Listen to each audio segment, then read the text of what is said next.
Welcome back. Tonight's stories all take place on Halloween weekend, a time that's supposed to be fun, full of candy, parties, and scares that aren't real. But for the people in these stories, the scares were real. These are 3 true Halloween horror stories. The etiquette was Halloween weekend. Halloween fell on a Saturday that year, which meant kids started trick-or-treating earlier than usual. My mom goes all out every year. Decorations, fog machines, animatronics. She takes it seriously. But that year, it was cold, windy, and cloudy all day. Barely any kids were out. My mom refused to believe the weather had anything to do with it. She thought maybe the house just didn't look festive enough. So she made me go up into the attic to grab a few more boxes of decorations.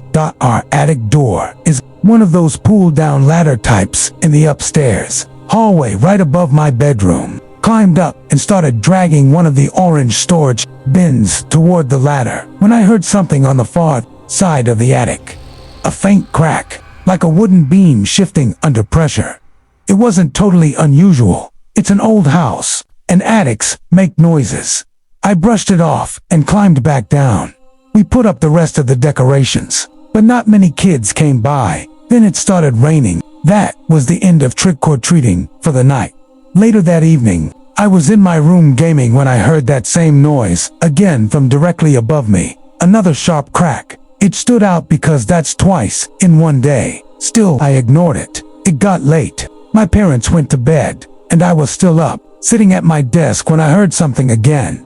Only this time, it wasn't a cracked dot. It was footsteps, slow, deliberate ones, pacing above my ceiling. At first, I thought maybe my mom was up there, putting away boxes. But it was almost midnight. Then I realized something else. I could see light spilling into the hallway. The attic door was open. I froze. Then I heard movement downstairs. The sound of the refrigerator door opening. Things shifting inside. I tiptoed down the hallway and quietly opened my parents' bedroom door. Both of them were sound asleep. My stomach dropped. I shook my dad awake and whispered, "Dad, there's someone in the house." He sat up immediately, grabbed the police baton he keeps under the bed, and peeked into the hallway. A few seconds later, he came back in, whispering, "I saw him. Someone just climbed into the attic." He locked the door and called 911. We all waited in silence until the police arrived. They found a man hiding in the far corner of the attic, filthy, disheveled, and surrounded by our boxes. He'd brought one of our blankets up there, and he'd been eating from a jar of peanut butter. He told the police he'd walked into our house the day before when my mom accidentally left the front door unlocked. He just wanted somewhere to sleep. We didn't press charges, but the idea of someone living above me, watching, listening, waiting still keeps me up every Halloween night. Story 2. The skeleton. When I was 18, I threw a Halloween party at my parents' house. They were out of town, and I had permission under one rule: no strangers, and leave the house cleaner than you found it. Around 40 people showed up, most of them I knew from school. A friend of mine brought his DJ setup, and by dark, the party was in full swing. Then one of my friends came up to me and said, "Hey, who's the guy in the skeleton bodysuit inside?" I had no idea what he was talking about. I went inside and asked around. Everyone said the same thing. They saw the guy, but no one knew who he was. One girl said she saw him snooping around the upstairs hallway. That got my attention fast. I searched the house and eventually saw him coming down the stairs. He was tall, heavyset, wearing a full black bodysuit with a white skeleton print, even a mask that covered his face completely. I asked, "Who are you?" He said, "Mike. Tom invited me." I didn't know any Tom. When I asked him to take off his mask, he ignored me and walked straight out the front door. After he left, I checked the upstairs rooms. Everything seemed fine, nothing stolen. The night went on, and by midnight, the party was over. One of my friends, Vinny, stayed over on the couch while I went upstairs to get ready for bed. I noticed something strange. My parents' bedroom door wasn't latched shut. I know I had closed it earlier. I peeked in, saw nothing, and pulled it back closed. But as I did, I caught a sliver of movement through the crack. and saw the outline of that same skeleton mask standing in the dark. My heart almost stopped. I slowly pulled the door closed and walked downstairs, trying not to show panic. I told Vinny, he's still in the house. He immediately called 911 while I ran to my little sister's room. She was asleep. I shook her awake, whispered what was happening, and led her quietly downstairs. We went out the back door, across the yard, and to a neighbor's house.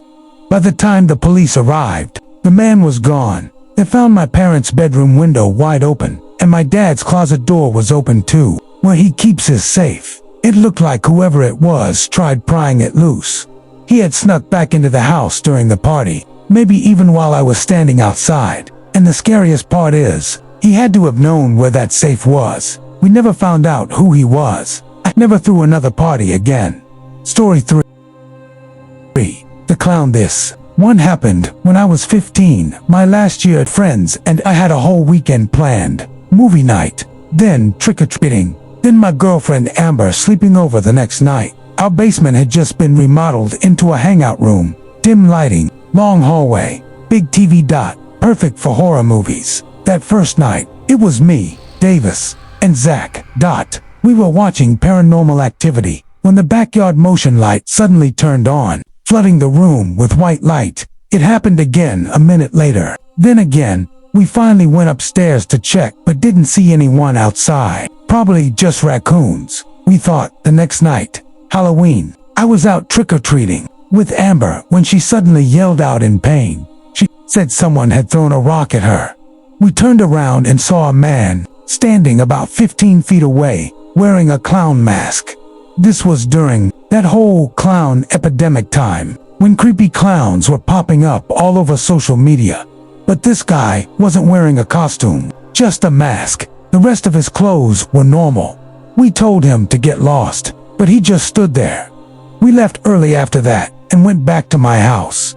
Later that night, Amber and I were watching a movie in the basement again. Halfway through, the power suddenly went out. No storm, no reason, just darkness. I told Amber to stay put while I checked the generator outside, but she refused to be alone. So we both went into the backyard together. The motion light didn't turn on. The air felt heavy, quiet, just crickets. As we walked toward the generator, I heard a twig snap. Amber and I both froze, looking toward the tree line. Then I saw him, the same clown mask, standing beside the shed, staring right at us, and then he sprinted, full speed, straight toward us. We barely made it inside and slammed the door shut. I realized I hadn't locked it. Seconds later, we heard it slam open again. We ran into the basement and hid behind the bar, holding our breath while Amber texted 911. Footsteps creaked down the stairs, slow and heavy. Then silence. I grabbed a beer bottle, ready to fight if I had to. That silence lasted forever, until we heard sirens outside. The man turned to leave, running up the stairs and out the back. The police searched, but never found him. To this day, I can't go down into that basement without feeling watched, because I'll never forget looking up from the floor and seeing that clown mask staring down at me. Asterisk, those were 3 true Halloween horror stories. Lock your doors this Halloween, and maybe don't check the attic.